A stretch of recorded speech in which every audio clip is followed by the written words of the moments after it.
نحن نحيي الموتى ونكتب ما قدموا وآثارهم وكل شيء أحصيناه في إمام مبين. അല്ലാഹു സുബ്ഹാനഹു വ തആല പറയുന്നു, ഇന്നാ നഹ്നു നുഹ്യിൽ മൗതാ, നിശ്ചയമായും മരിച്ച ആൾക്കാരെ ഹയാത്താക്കുന്നത് നമ്മളാണ്. ഒരിക്കൽ മരിച്ചുപോയ ജീർണിച്ചുപോയ ആൾക്കാർ ഖബറിൽ അവരുടെ ജഡം മണ്ണു പാമ്പും തേളും കഴിച്ചു നശിഞ്ഞ് ജീർണിച്ചു പോയ മനുഷ്യൻ, ആ മനുഷ്യരെ ഹയാത്താക്കുന്നത്, പുനർജന്മം നൽകുന്നത് നമ്മളാണ്, ഞാനാണ് എന്ന് പരിശുദ്ധ ഖുർആൻ പറയുന്നു. എന്നിട്ട് അല്ലാഹു തആല പറയുന്നു, അവർ മുമ്പ് ചെയ്തതും അവരിങ്ങനെ ചെയ്യാൻ പോകുന്നതുമായ എല്ലാ കാര്യങ്ങളും രേഖയാണ്. കുല്ല ഷൈഇൻ അഹ്സൈനാഹു, എല്ലാ വസ്തുക്കളെയും എല്ലാ കാര്യങ്ങളെയും നാം കൃത്യമായി എഴുതി വെച്ചിരിക്കുകയാണ്, രേഖപ്പെടുത്തിയിരിക്കുകയാണ്. ഈ കിതാബിൽ മുബീൻ, വ്യക്തമായ സ്പഷ്ടമായ കിതാബിൽ നാം എഴുതി വെച്ചിരിക്കുകയാണ്. അപ്പോ ബഹുമാനപ്പെട്ട ഇമാം മുസ്ലിം റളിയല്ലാഹു അൻഹു ഉദ്ധരിക്കുന്ന ഒരു ഹദീസ് നിങ്ങൾ മനസ്സിലാക്കുക. ഈ കാര്യത്തിൽ നബി സല്ലല്ലാഹു അലൈഹി വസല്ലം തങ്ങൾ മക്കയിൽ മദീനയിൽ വെച്ച് ഒരാളുണ്ടായിരുന്നു സല്ലല്ലാഹു അലൈഹി വസല്ലം തങ്ങളുടെ കാലത്ത്. ഉബയ്യ് ഇബ്നു കഅബ് റളിയല്ലാഹു അൻഹു പറയുകയാണ്, കാന റജുലുൻ മായൂലം മിൻ അഹ്ലിൽ മദീനത്തി മയുസല്ലിൽ ഖിബ്ലത അബഅദു മൻസിലൻ മിനൽ മസ്ജിദ്.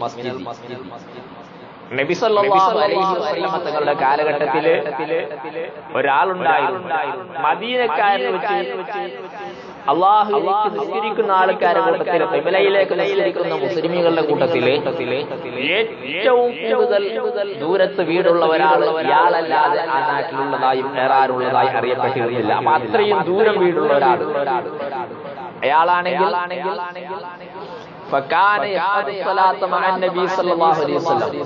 അയാൾ എല്ലാ നിസ്കാരത്തിലും അല്ലാഹുവിന്റെ റസൂലിന്റെ കൂടെ വരും. എല്ലാ നിസ്കാരത്തിലും അയാൾ ഹാജരാകും, എല്ലാ ജമാഅത്തിനും ഉണ്ടാകും. അപ്പൊ അയാളോട് ചോദിക്കപ്പെടുകയുണ്ടായി,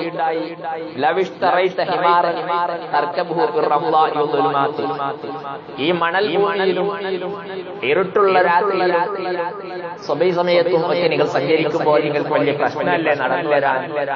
എന്നാൽ നിങ്ങൾക്കൊരു നല്ല ഒരു കൈത വാങ്ങിയാലോ?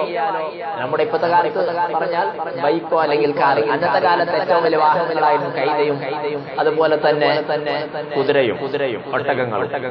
അയാളോട് ചോദിക്കുന്നു, നിങ്ങളൊരു കൈത വാങ്ങിയാൽ പോരെ, അതിന്റെ പുറത്ത് നിങ്ങൾക്ക് വരാമല്ലോ, ഇത്രയും കഷ്ടപ്പെട്ട ബുദ്ധിമുട്ടി എന്തിനായി നടന്നു വരുന്നത്? നിങ്ങളുടെ വീട് ഏറ്റവും ദൂരത്താണ് പള്ളിയെന്ന്. അപ്പൊ അയാൾ പറയുന്നത്, മനുഷ്യൻ മറുപടി പറയുകയാണ്, വല്ലാഹി മാ യസുറുനി അന്ന മൻസിലി ബിസ്മിൽ മസ്ജിദി. അപ്പൊ അദ്ദേഹം പറയുകയാണ്, എന്റെ വീട്ട് പള്ളിയുടെ അടുത്തുണ്ടാകുമ്പോൾ അത് എനിക്ക് ഒരു സന്തോഷമുള്ള കാര്യമാണെന്ന് അദ്ദേഹം പറയുന്നു. എന്നിട്ട് അദ്ദേഹം പറയും, അല്ലാഹുവിന്റെ റസൂലിനോട് ഈ കാര്യം ചോദിക്കപ്പെടുകയാണ്. ഈ കാര്യത്തെ പറ്റി അല്ലാഹുവിന്റെ റസൂലിനോട് ഇതിന് ചോദിക്കപ്പെട്ടപ്പോൾ നബി സല്ലല്ലാഹു അലൈഹി വസല്ലം തങ്ങളോട് അദ്ദേഹം പോയി ചോദിക്കുകയാണ്, നബിയേ, യാ റസൂലല്ലാഹ്, കൈമാ യുക്തബു അസരി വ ഖതായാ വറുജൂഇ ഇലാ അഹ്ലി വ ഇഖ്ബാലി വ ഇദ്ബാരി. ഞാൻ ഈ പള്ളിയിലേക്ക് നടന്നു വരുന്നതും എന്റെ ചവിട്ടടികളും, ഞാൻ എങ്ങനെ എന്റെ കുടുംബത്തേക്ക് മടങ്ങി പോകുന്നതും, പള്ളിയിലേക്ക് വരുന്നതും, അങ്ങനെ എന്റെ വീട്ടിലേക്ക് പിന്നെ തിരിച്ചു പോകുന്നതും, ഇങ്ങനെ ഞാൻ നടന്നു പോവുകയാണ്.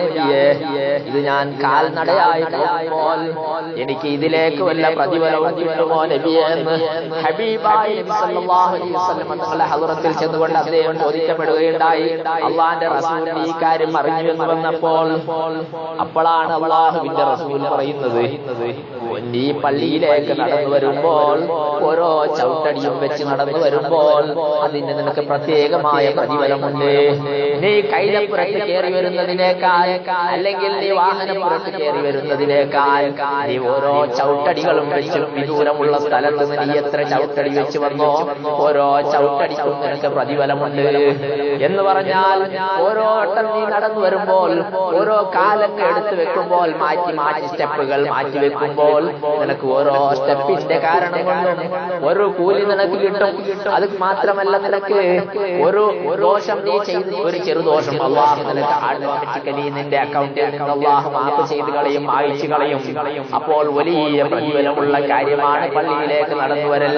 വാഹനത്തിൽ വരുന്നതിനേക്കാൾ സ്വന്തമായി നടന്നു വരാൻ സാധിക്കുന്നവർക്ക് നടന്നു വരലാണ് ഏറ്റവും നല്ലത് എന്ന ഹബീബായി സല്ലല്ലാഹു അലൈഹി വസല്ലം നിങ്ങൾ പറയുകയാണ്. നിസ്കാരത്തിന്റെ കാര്യം പറയുമ്പോൾ ഇത് പ്രത്യേകമായി പറയേണ്ട ഒരു കാര്യമാണ്. ഈ ആയത്ത് ഒരുപാട് വിശദീകരിക്കാനുണ്ട്. ആ ഭാഗത്തേക്ക് ഞാൻ കടന്നുപോയതല്ല. വളരെ ഇമ്പോർട്ടന്റ് ആയ ഒരു വിശദീകരണം മാത്രമാണ് ഞാൻ പറഞ്ഞത്. അപ്പോൾ പള്ളിയിലേക്ക് വരുന്ന നാം നമ്മുടെ വീട്ടിൽ നിന്ന് വളരെ പെട്ടെന്ന് ഇറങ്ങാൻ വേണ്ടി നോക്കണം. ബാങ്കിൽ വരൽപ്പം മുമ്പ് തന്നെ റെഡിയാവണം. അതാണ് അതിന്റെ ശരിയായ രൂപം. അങ്ങനെ ഇറങ്ങി വന്നാൽ ചില സ്ഥലങ്ങളിലുണ്ട്, ഇവിടെയൊക്കെ അങ്ങനെ കാണുന്നില്ല. ചില സ്ഥലങ്ങളിൽ കാണുന്നു, അവിടെ ഒരാൾക്ക് വേണ്ട നിസ്കാരം പിന്തിക്കണം, ഒരാൾക്ക് വേണ്ട നിസ്കാരം കുറച്ച് ലേറ്റാക്കണം. പക്ഷെ അങ്ങനെ പറയാൻ പാടില്ല.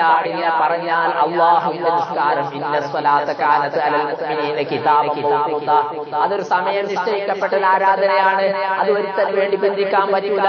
അതിനൊരു സമയം വെച്ചാൽ ആ സമയം അല്ലാഹുവിന്റെ നിസ്കാരമാണ്, പടച്ചവനുള്ള നിസ്കാരമാണ്. അതിനാ സമയം നീട്ടാതെ അതിന്റെ യഥാർത്ഥ സമയത്ത് നിസ്കരിക്കണം.